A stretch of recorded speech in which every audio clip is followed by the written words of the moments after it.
Greetings, unsettled souls, and welcome to the Correct Views. Sam Di Gangi doing political commentary for the Media Speaks, and Christelle, our behind the scenes queen, there blowing me kisses. Gotta watch how you word that. All right, friends, do me a favor. Whatever you do, hit share on these videos. You wouldn't believe how much that helps us. It helps us immensely. Everybody watching this, just share it one time, tell one other person about it.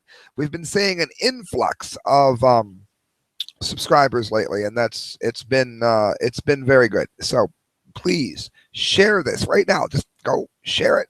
Huge help. All right, guys, a new street level surveillance project tracks spying technologies used by local law enforcement. When's the last time we had a lead-off story to do some commentary on? That was good news, particularly good news about spying. Again, we did have one show on it I know about where certain clothes don't pick up on certain kinds of cameras.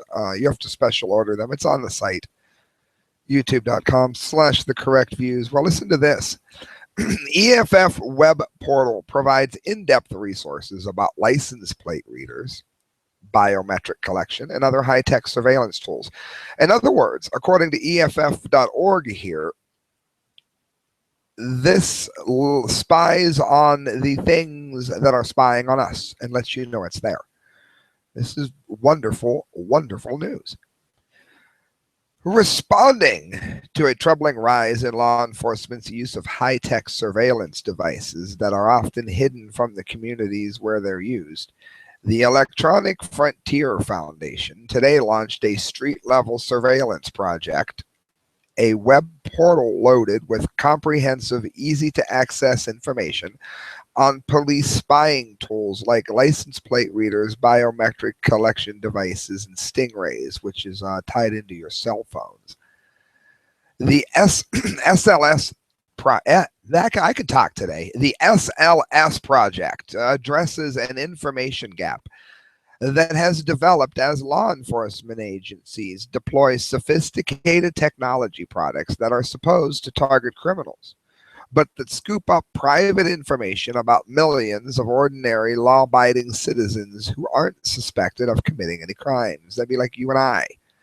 Government agencies are less than forthcoming about how they use these tools, and these are some ways that they're going to help us figure it out.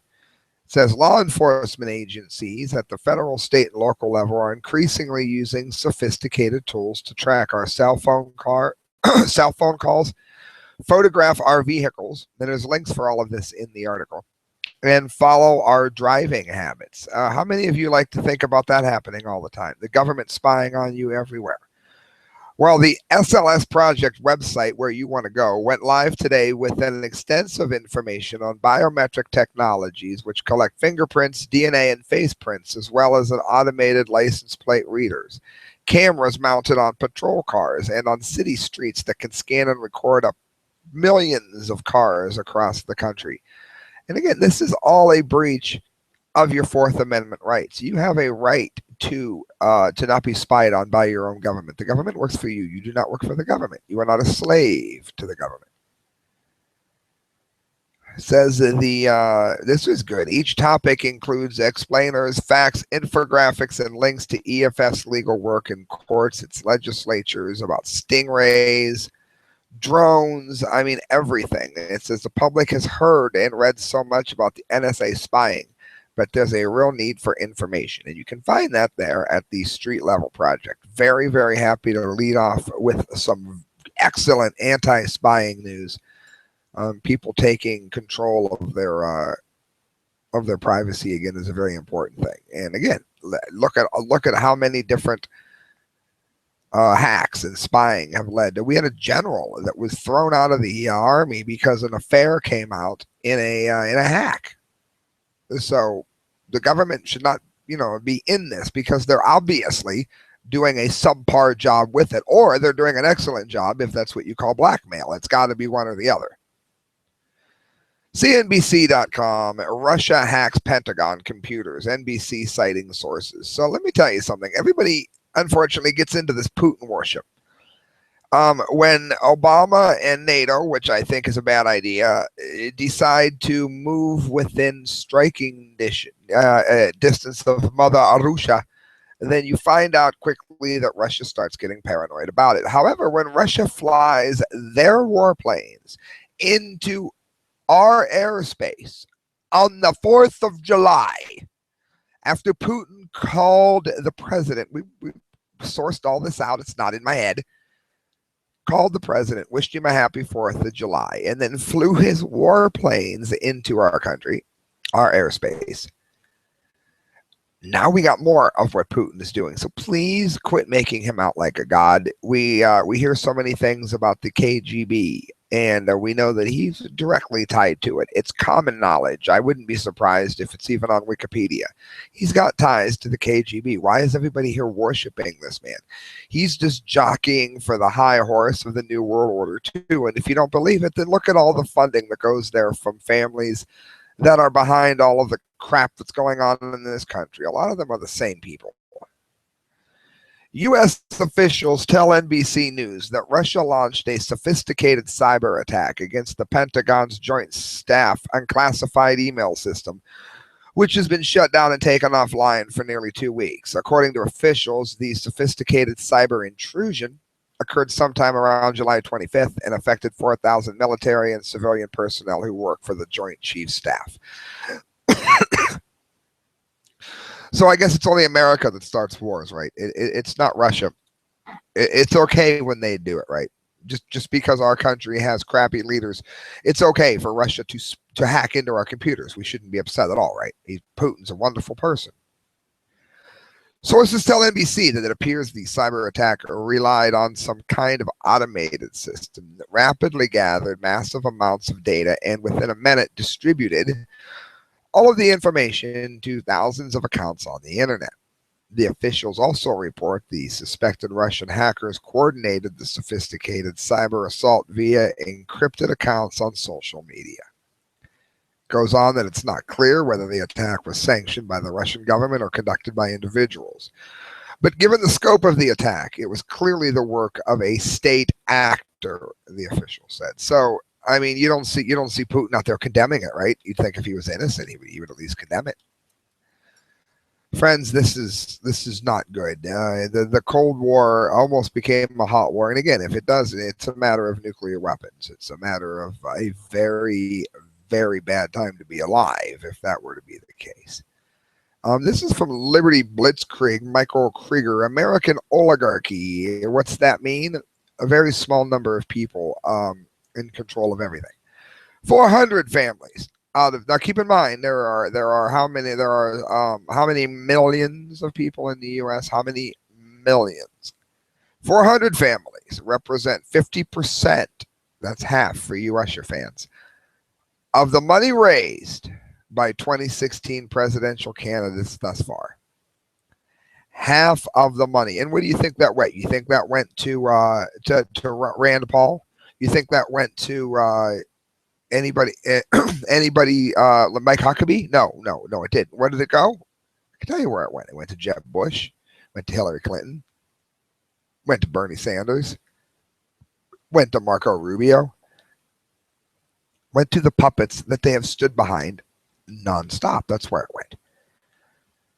It says, ever since I started this website in 2012, writes Michael Krieger, one of my primary objectives was to convince readers that the American system of government is nothing like what we are told in school and via the oligarch-owned mainstream media. That the country has become so captured and corrupted by psychopathic oligarchs that a neo-feudal model serfdom was emerging where opportunities to enjoy rising standards of living for the mass majority of people was rapidly becoming a pipe dream. He's very wordy. What's that mean? That so much money and power is being given to such a small number of people who are continually in power based on the donations they get from other people within this small group, that nobody else can come up. And the middle class is being destroyed. You can't be born and then come up in America like you used to be able to do. I've never seen it in my life. I guarantee most millennials aren't seeing it ever. It hasn't happened for a very long time. You tend to be trapped in the sub-middle class or worse forever. If you do find a job that pays something, you don't dare leave. Why? Because, among other things, we've sent all of the jobs out of overseas. And we did so at the behest of these oligarchs. He writes, I think many readers appreciated my warnings, but it wasn't until an academic study from Princeton, that would be a major college for you Lady Gaga fans, and Northwestern came out and factually proved it, that it became undeniable to many people.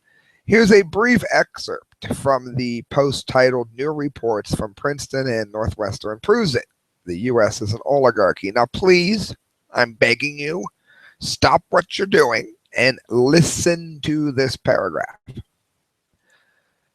Despite seemingly strong empirical support in previous studies for theories of majoritarian democracy, our analysis suggests that majorities of the American public actually have little influence over the policies that government adopts.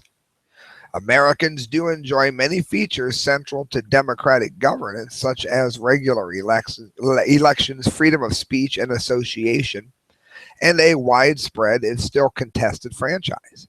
But we believe that if the policy making is dominated by powerful business organizations and a small number of affluent, rich, that would be Americans, then America's claim to being a democratic society are seriously threatened. Even Jimmy Carter said it last week, who just found out, I think he's in his 90s or something. He's really old. He's got cancer all through him. He wasn't given a death sentence, but let's face it, it doesn't look good, although he has beaten it before. He's not my favorite president by any stretch of the imagination. He was terrible for the country, but he was terrible for the economy. And he didn't handle the hostage taking very well. But he might have been one of the only really good men that have been president within any kind of even somewhat recent history, and that's not recent. Meanwhile, just today it came out the shocking proof of just how bought and paid for our political system really is. We find out from the New York Times that only 400 families account for nearly half of all the spending for the 2016 presidential election so far. In other words, the Dark Ages, as he was talking about serfdom earlier, like the kings and queens rolling over the people. New York Times, fewer than 400 families are responsible, and a concentration of political donors is unprecedented in the modern era. A vast majority of the $388 million backing presidential candidates so far this year is being channeled to groups that can accept unlimited contributions in support of candidates from almost any source. The speed of which these super PACs can raise money, sometimes tens of millions of dollars, has allowed them to build enormous campaign war chests. Do you understand what that means, people? 400 families are putting it out there. Let me ask you a question. It doesn't matter if you like him or not. Let me ask you a question real quick. Do you like Mike Huckabee? You have no idea. Name me 5 things Huckabee believes. You know, you have no idea. But I bet you can probably name 5 about Jeb Bush. Why? Well, that's because the money is paying for these people to be in the paper. These people are owning the papers that are donating to get these people in it. Do you see how the game has worked? Where is the widespread prosperity for the country as a whole? Senator Ted Cruz of Texas, a favorite of the Tea Party, has raised the most cash from the fewest donors. And that's dangerous, because then those people will have huge advantages over what he does and doesn't do if he was to get in the White House. That's one of the reasons so many people like Trump. Let's be real. Trump has a lot of money, and it's not very likely that you're going to buy him. You would have to threaten him in some way, or his family. You're not going to buy Trump, and that's why a lot of people are liking him. Plain and simple. Many of us like Rand, but let's face it, Rand is running a horrible campaign. Hopefully Jesse Benton will never, ever run a campaign for anybody ever.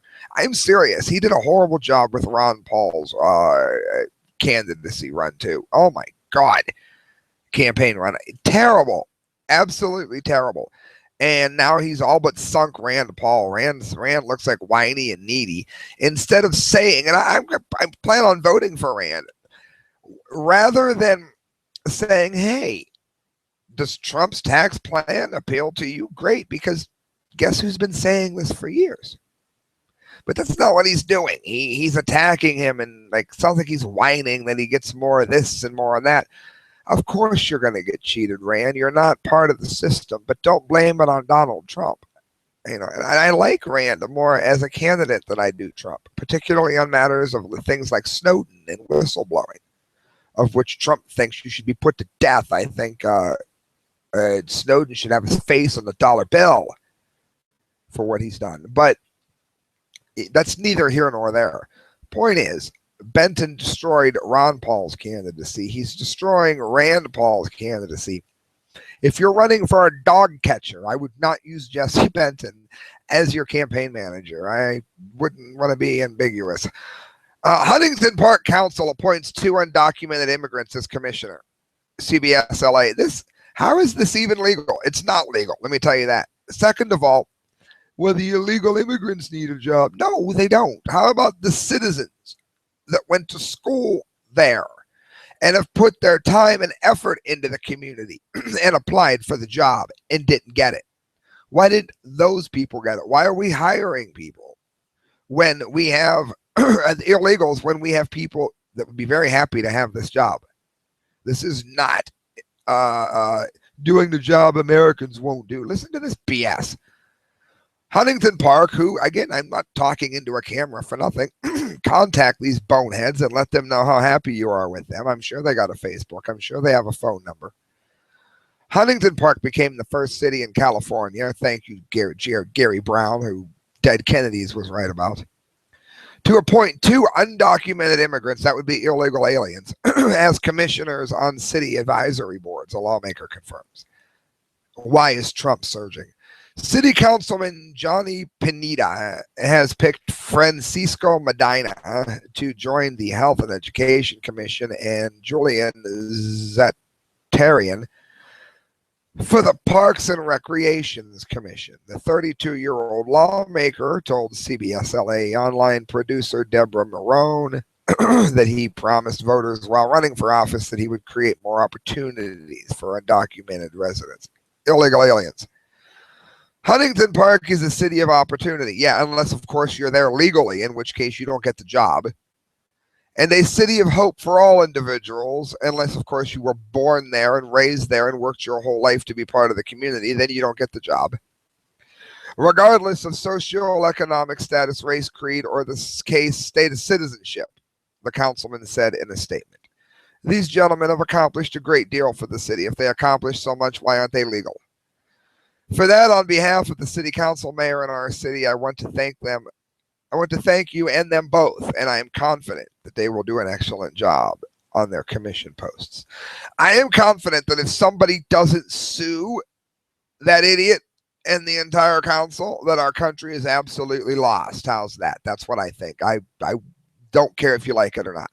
Friends, you're listening to The Correct Views. Got 3 more stories to get to. I want to give a shout out to Sticker Junkie. See these stickers, passing time stickers. It's my band, and you can get a passing time sticker at thecorrectviews@hotmail.com. You can also get amazing stickers like these by going to stickerjunkie.com and letting David Lake know that you heard about it on The Correct Views. Say, hey, David, Sam said I was going to get a discount if I mentioned it, and you will. Also, friends, look up the work of Mike McLaughlin, MacLaughlin. He is a writer. He does poetry. He does a little bit of everything. If you really want to read some interesting stories and want you contact him, go right now, Mike McLaughlin. Go and let him know you heard about him on The Correct Views. You're really going to like the fiction he writes. Make sure you give a shout out to TCV so he knows where you heard about it from. This, friends, how Uber threatens our way of life. Uber should be stopped because its CEO likes Ayn Rand. This is from Perbilon de Mises Daily. Let me tell you something before I get into this. The logic, and it's not, it's wrong, It's an incorrect view. The logic says that if you make the city in charge of who gets cab licenses, who can drive, how much insurance they have, and this and that and this and that. If you do that, then it's going to be better for the people riding in the car, and it's going to be better for the driver. That's absolute hogwash. None of that is true. That's what everybody thinks, but none of it is true. I drove cab for almost 9 years, so I'm going to let you know something I found out real quick. I worked for Yellow Cab, and yes, I will name names. Fred Nero is the greediest son of a bitch that ever lived. An exuberant amount, like $8 an hour for your car. You buy your own gas. You have to get a vendor's license. You have to get a cab license. You know what that did? It sent the price of the fare through the roof.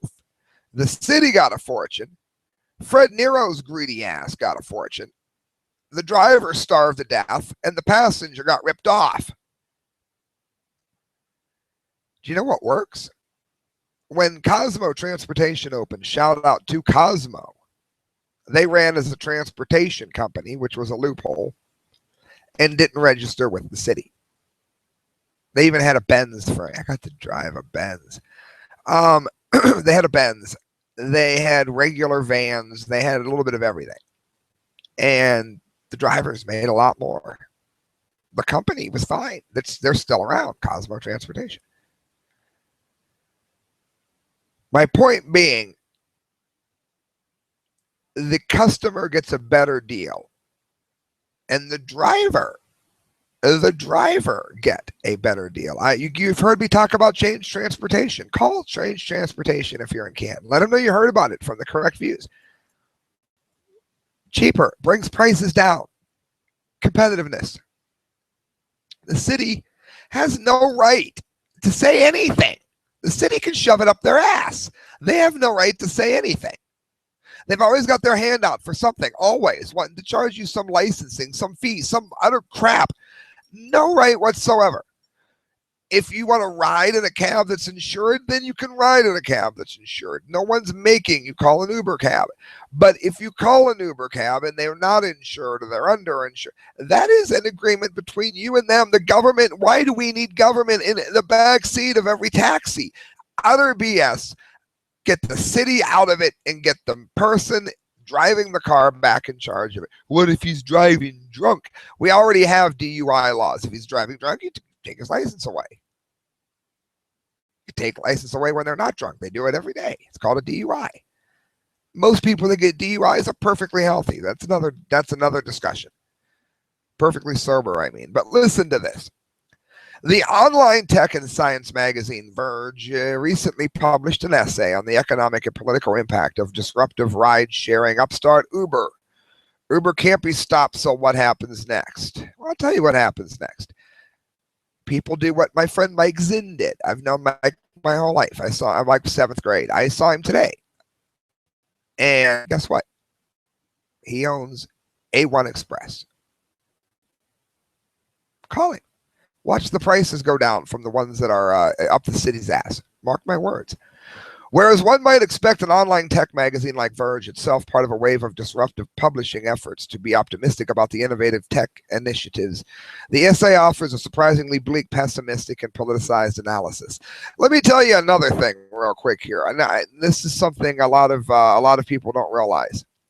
When I was with a reputable cab company and we were able to park at the airport, they charge you for the license to sit there, so the airport makes money. More money to put their hands down your pants, as Alex Jones would say. They're not safer. God forbid, and I hope it never happens, anybody driving a cab for a reputable service can pull up in front of the airport with a bomb, God forbid. It's not safer. It's just an excuse for the airport to take money. That's all it is. It says apparently Verge sees the problems with Uber's challenging of the privileged and guide-based taxi business. And I just told you how that gets ripped off. The driver makes nothing. Rather than discussing what Uber offers the market for person transportation, the author discusses the problems involved with Uber having a monopoly situation. It's a very strange perspective on the issue, considering how Uber is challenging the legal privilege of licensed taxi corporations. Exactly, and that's as it should be. And in the age of social media, we got all kinds, they call them jitneys, of people that say, if you need a ride, call me, I'll give you a ride. The government's never going to be able to shut that down. And to hell with them if they try. The recent and still ongoing struggle in cities like St. Louis, Missouri, who needs to stay the hell out of their business, offers a good illustration. The city won't allow Uber to compete with taxi and refers to the industry-based regulatory body called the Metropolitan Taxi Commission, which can go to hell, which consists mostly of representatives from existing companies. Needless to say, the MTC has been uncooperative, so they form a monopoly and then call Uber a monopoly. A similar example was in Columbia, Missouri, where a local political elite could find no regulatory solutions to the Uber challenge. Instead, the city postponed the decision and publicly stated that Uber was illegal due to proper regulation. The lack of regulation, of course, was sufficient reason for local police to conduct sting operations against Uber drivers. Well, learn how to use social media better. The political response to Uber is expected in both practice and rhetoric. The potential disruption that Uber offers by challenging existing guilds head-on and by offering consumers better and cheaper services, yes, more prompt, less money, is supposedly harmful because it's unregulated. Why do we need the government regulating our taxi service? Get the hell out of our taxi service. How's that? It's not a level playing field, and therefore the entry of Uber into the overly regulated market is unfair. The Verge essay takes the sides with the political elites in this and many other cities. The author of the aforementioned essay, a Ben Popper, makes the same claims about a level playing field and implied unfairness by competing with legally privileged guilds. A little further, by claiming the regulatory trump card, Uber, we are told, is a problem because it is so much bigger than competing app-based ride-sharing companies like Lyft. It has a monopoly. That's not true at all. They're just more successful. And as Lyft gets more successful, their apps will be out there just as much when they can afford to do it, like Uber has done. It burns my ass to see this. Who would be in favor of the government deciding everything? It's ridiculous. The problem of monopoly is supposedly that it harms people. I hate when pages refresh. InfoWars, why would you do that? The problem of monopoly is supposedly that it harms consumers who, under monopoly, are not offered a sufficient number of choices and therefore are forced to pay too high prices as producers can demand payment above the market price. This makes it very difficult to understand the author's argument, but it seems to say that Uber's challenging of the existing privilege guilds by offering a non-guild alternative is harmful to consumers because there are very few similar challenges to the guilds. That doesn't make any sense. Says Uber offers better services to lower prices should be at the very core of what we mean by competition. That is not a monopoly. It has been proven to be enough of a benefit to consumers. After all, a great many consumers choose to ride with Uber drivers instead of traditional companies for reasons that I just told you. The Uber thereby disrupts a privileged and corrupt industry and an added benefit, but The Verge will have none of it. Let me tell you what ripping off the cab drivers do. I'm a pretty honest person. I mean, I'm not like a saint or anything, but I'm a pretty honest person. When I drove cab, I used to have to go out of my way to find drug dealers so that I could take them from point A to point B, because if I didn't, my wife wasn't going to get to eat that night because my lease was so high. There weren't enough regular fares, and Fred Nero's greedy ass was ripping me off. You would pray that prostitutes ran. God only knows. I hope none. How many people probably got AIDS because of some prostitute needing a ride somewhere, and I went out of my way to find her, to take her to him. That's the kind of crap you get into when you're stuck paying outrageous lease for the regular guilds. It brings crime into your city. You don't see that from independent cab drivers so much because they're not out scooting around. They're waiting for their cell phone to ring. So don't tell me it makes you safer. I worked in this industry for almost a decade. It makes it much worse because the driver has to do any and everything in order just to eat. You'd work 8 hours. You'd make $25, $30. Says the problem is apparently that the inefficient status quo is challenged, but the arguments we're offered tend to be smears more than arguments. Apart from the very strange view of a monopoly, the author notes the tragic rape incident in India. He even quotes Hillary Clinton's expressed concern over workplace protections and what a good job will look like in the future. Apparently, what she said makes a lot of sense to Popper, in the same sense as added competition in the industry means a monopoly. Again, you mean no cab driver has ever raped anybody except the Uber driver? I would venture to say that that's not true. Perhaps the writer says I'm overly sensitive to economic fallacies presented as truths. We should be wary of Uber, who has so far flouted almost all attempts at regulation. He's being tongue-in-cheek here. The bottom line is, anytime the little man starts to get some money away from the big companies, you start hearing about safety and regulation. I can tell you, regulation did nothing but make me a dishonest, poor person. And once I got out of that and into a company like Cosmo that was run by really good people, Glenn Holcomb, how you doing? Wonderful people, wonderful, good, hardworking people. We all made money. And it was not in one of the recognized guilds. So don't listen to that. Call Uber, or better yet, call your local cab company. I gave you a few here. All right, friends, the 2 stories to get to. We're going a little bit long, but it's fine. Adorable new species of peacock spider discovered. This is awesome. This is where I wish I had Adobe Premiere, the new one, the CS6, because I'd be able to put these graphics up. It's got a blue face with like 4 great big googly eyes, maybe more than that. And it's a beautiful, I mean, it's a spider, but it's absolutely beautiful. It's blonde, black, and white. It's absolutely gorgeous. And it's a new spider that they've discovered. Peacock spiders may be deservedly renowned for their flashy flaps that can make any lady weak in her 8 knees. But this newly discovered species is showing that you don't have to be bold to be beautiful. Belonging to the growing list of 44 jumping spiders, Christelle owns a jumping spider. It's Pinky. In the Emeritus genus, the species new to science actually came to light a few years ago. But when spider expert David Knowles luckily stumbled upon it. But documenting these teeny dancers is no mean feat, given the fact that they are only a few millimeters in length. So it took a while to track it down in order to confirm it classified as a new species. In other words, it's not likely to hurt anybody. It's very, very, very small, but it's gorgeous. In the end, our resident peacock spider man, Jürgen Otto, came to the rescue. And we can thank him for the glorious collection of photographs he captured, which I'm telling you, go to iflscience.com and see these. As you can see, males don a rather seductive blue mask in order to entice potential lady friends. The striking feature is served as inspiration for its name, M. personatus, which is derived from the Latin word for masked, according to New Scientist.